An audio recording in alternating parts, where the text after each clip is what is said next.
Buenas chicos, pues hoy vamos a ver las oraciones de relativo, ¿vale? Que en inglés pues son las relative clauses.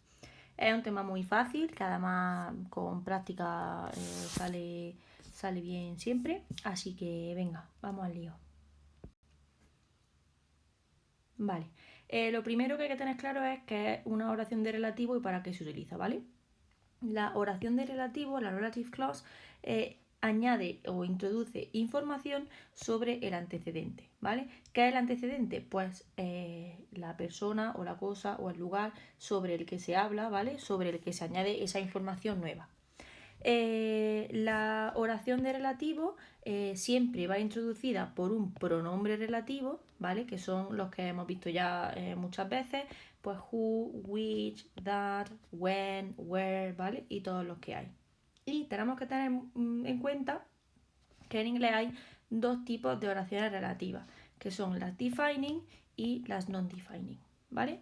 Esto que os he puesto aquí pues sería un ejemplo de una oración con una subordinada relativa, ¿vale? ¿Cómo sería la estructura? Pues the woman sería el antecedente, who called this morning sería la oración de relativo, ¿vale? Y el is my cousin sería la continuación de la oración principal. Entonces se quedaría la oración de relativo en medio, porque tiene que ir justo después del antecedente, ¿vale?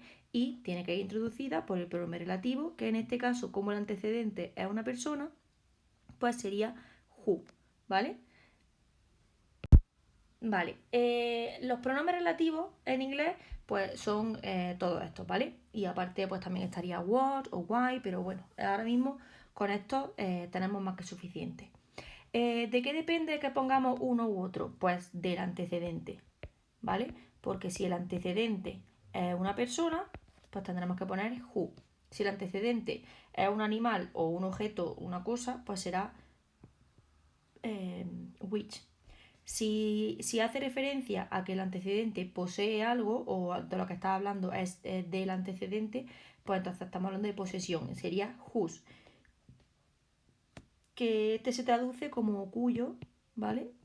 O cuya, o cuyos, cuyas, ¿vale? También en plural. Si hace referencia a un momento en el tiempo, sería when.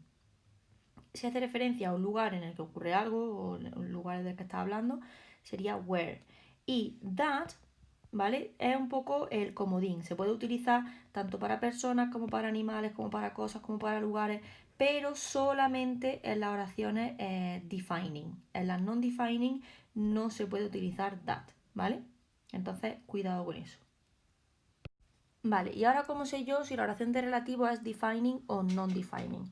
Vale, pues defining significa que define, ¿vale? Al antecedente.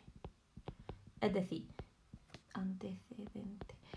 Aporta información esencial y necesaria para saber quién es el antecedente o para tener información completa de la frase.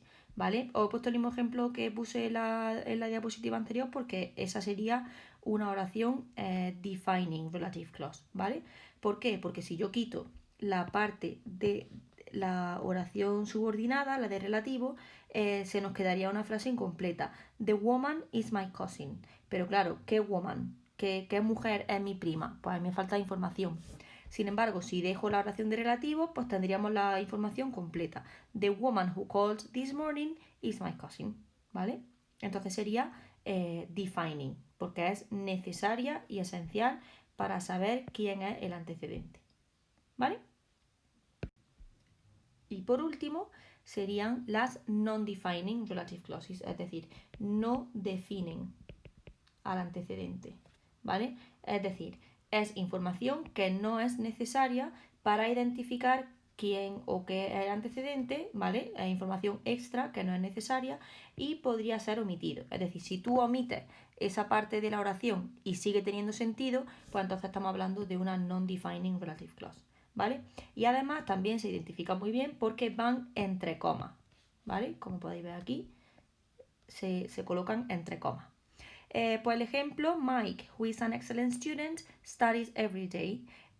Mike sería el antecedente, Who is an excellent student sería la oración de relativo, la subordinada, y el studies every day pues sería la continuación de la oración principal. Si yo quito esta parte de aquí, a mí la oración me sigue quedando completa, ¿vale? Mike studies every day. Perfecto. Pues sabemos que Mike, ¿quién es Mike? Bueno, en el caso de que lo conociéramos, Mike ahora mismo es una persona inventada, pero imaginaros, ¿vale?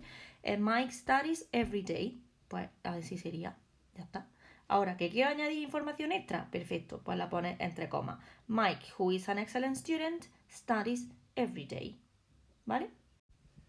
Vale, pues resumen súper rápido. El pronombre de... O sea, las oraciones relativas lo que hacen es añadir información, ¿vale?, a la frase. Puede ser información necesaria y esencial o puede ser información que no es necesaria y sería información extra, ¿vale? Lo primero que tenemos que tener claro, pues cuál sería la estructura, ¿vale?, de una oración de relativo. Pues siempre lo primero que aparece, bueno, en lo que es la parte del relativo, ¿vale? El antecedente, el pronombre relativo, que ya hemos dicho que puede ser who, which, whose, when, where, dependiendo del antecedente, ¿vale? Según el antecedente que tengamos, tendremos que poner un pronombre relativo u otro. Y después del pronombre relativo, la oración de relativo, ¿vale? La relative clause, la subordinada. Después, esa parte de la oración, la subordinada, podría ir justo al final o podría ir en medio, ¿vale? Da igual. Lo que tiene que estar es pegada al antecedente, ¿vale? Hemos dicho que hay dos tipos.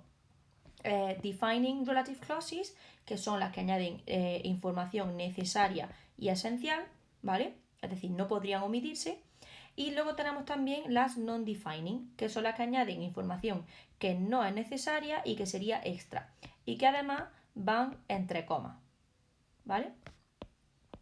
Entonces, ¿qué tenemos que tener en cuenta a la hora de hacer los ejercicios del tipo este de los relativos?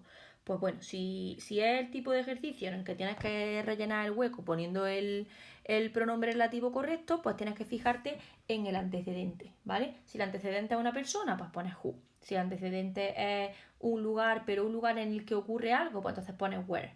Si el antecedente es un animal, pues pones which, ¿vale? Ahora, el tipo de ejercicio que también se os va a preguntar es el de unir dos frases con un pronombre relativo, ¿vale? Y hacer los cambios necesarios. Entonces, os voy a hacer aquí un ejemplo para que veáis cómo sería. My sister has got 3 children. She lives in Australia. Vale, pues lo que queremos es esto, en vez de tener dos frases separadas, pues queremos tener una sola, ¿vale? ¿Cómo lo vamos a hacer? Pues lo primero que hay que hacer es identificar los elementos comunes que hay en la frase, es decir, qué se repite o de quién están hablando las dos frases. Pues, como podéis ver, aquí tenemos my sister y aquí tenemos she, ¿vale? Entonces, en este caso, el elemento común sería my sister, que este va a ser nuestro antecedente. Entonces, sería my sister y ahora tenemos que poner, como ya tenemos el antecedente, nuestro pronombre relativo. Como es una persona, pues pondríamos who. My sister who, y ahora podríamos añadir lives in Australia. Y ya la información que teníamos de la oración principal. Has got